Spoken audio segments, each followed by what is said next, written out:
very hard to lose him at a point where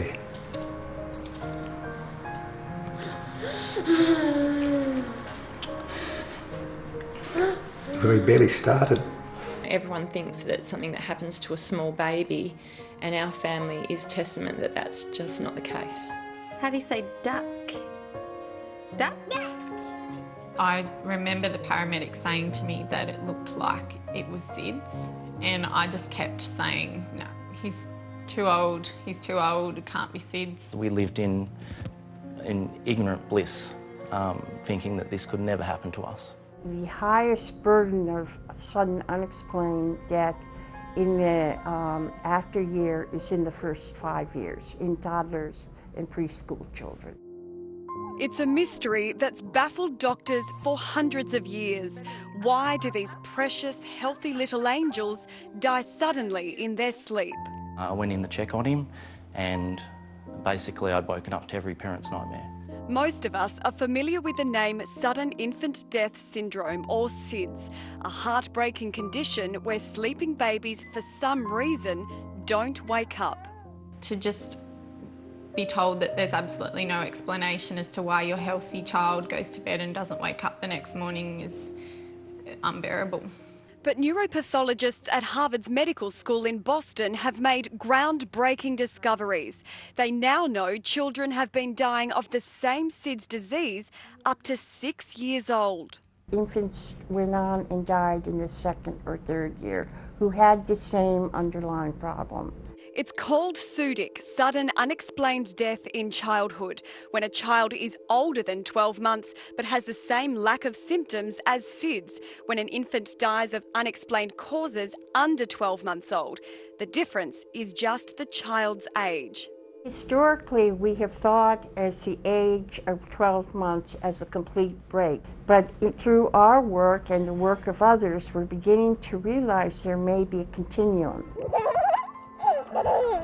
Valen was a beautiful little boy. He was the kind of kid that would go into daycare and help another child. He was the kind of kid that would want to kiss someone if they fell over. Last year, little Valen Hewitt spent the morning at the beach. He came home and his mum Britt put him to bed for an afternoon nap. He was 2.5 years old. When I put my son to bed, he was a healthy little boy. I don't think anyone could have been as shocked as I was to go in and wake him up. And he didn't wake up. Britt says she knew all about SIDS and did everything by the book to keep her little man safe during that first year high-risk period. I remember thinking when he got to about 1 year old, oh, okay, I did all the right things. I put him on his back. I kept the room ventilated. I kept him cool. I kept him warm enough. And for that to happen on the 13th of April at 2 years, 8 months was a total shock. Britt and Glenn had no idea their little boy wasn't out of danger.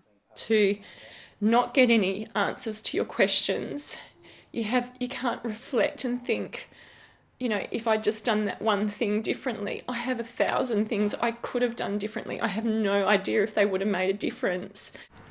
He didn't have a chance to really find out what his passions were, you know. He showed some signs at some things, you know, he loved cars, he loved animals, he loved the beach.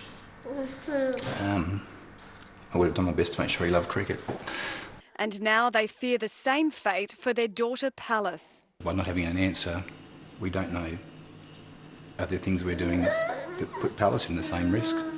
The problem is the number of SUDIC cases in Australia is unknown.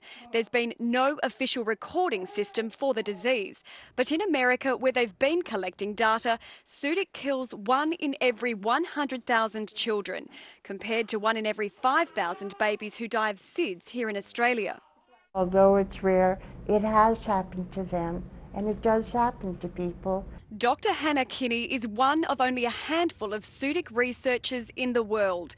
In the past 10 years, she's studied more than 200 cases of unexplained deaths in children from 1 to 5 years old. It's like a pie, and you can cut the pieces of the pie, and you'll have different diseases that result in the sudden death of children. But the largest category is unexplained. Incredibly, Dr. Kinney has found the majority of Sudic toddlers have the same brain abnormality in an area called the hippocampus, crucial for controlling the child's heartbeat and breathing.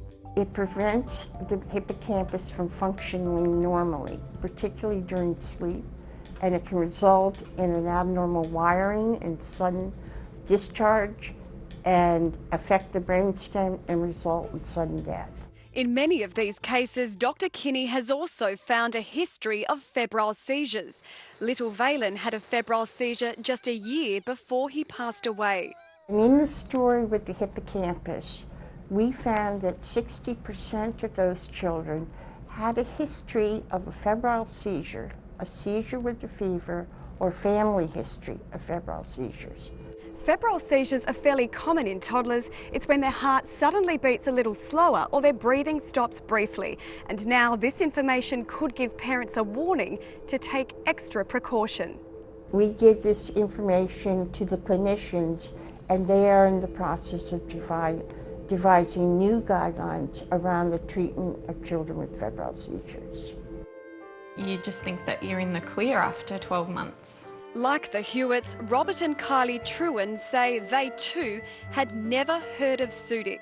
I remember that morning him just apologising to me and just repeatedly saying, I'm so sorry, and I never had a second where I doubted what he'd done or how he'd look after Coops. Little Cooper was 16 months old. He'd learnt how to stand. Oh, good boy, good boy. And walk. Go Cooper, yay! But when his dad put him to sleep one night 5 years ago, little Cooper never woke up in the morning. When I walked into the room was cold. I just had a feeling and I could see he wasn't naturally in the cot. And as soon as I touched him, he was cold. If we had have had a monitor on his cot, chances are we would have taken it off after he turned 1 because we had no idea that this could happen at this age. Determined to find answers, Rob and Kylie found there was no research into Sudic in Australia. So they started the Cooper Trewin Sudic Research Fund, raising more than $360,000 for Dr. Kinney and her team, who have now set up a base in Melbourne. We need to get that awareness out there because if we can just save one child, then it's all been worth it. But we need to tell as many people as we can about SUDC and how you can, monitor your children. Once you reduce your SIDS deaths, then you're going to look for the other causes. And you're going to realise that, once that's down, then the Sudic really are more of a problem. Perth paediatrician Dr. Jackie Skurlock has worked in sudden infant death for more than 20 years. She says more money needs to go toward this research. The more we learn about all mechanisms of disease and death, the better we're able to cope and understand and perhaps even prevent. Until then, Dr. Kinney says parents can only do their best, but should remember the basics.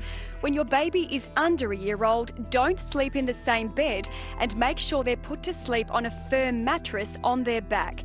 Keep the room ventilated and don't let them overheat. And after that vulnerable 12 months... As we get into toddlers, and particularly toddlers with the history of febrile seizures, to control the fevers quickly when they arise, and also just good general pediatric care and constant vigilance. As for little Valen's family, his auntie Lynette Hewitt's doing her best to make a splash. I just felt like I had to do something. And I said, I'm thinking I've got to do something tough. So what about I swim to Rottnest and back? That's right, Lynette's swimming from Cottesloe to Rottnest and back to raise money and awareness for kids and SIDS. That's a 40-kilometre swim, a feat few have ever achieved. Anything's possible when you've got a little angel there with you. On a mission hoping that one day both of these families might have answers to why their little men aren't here today.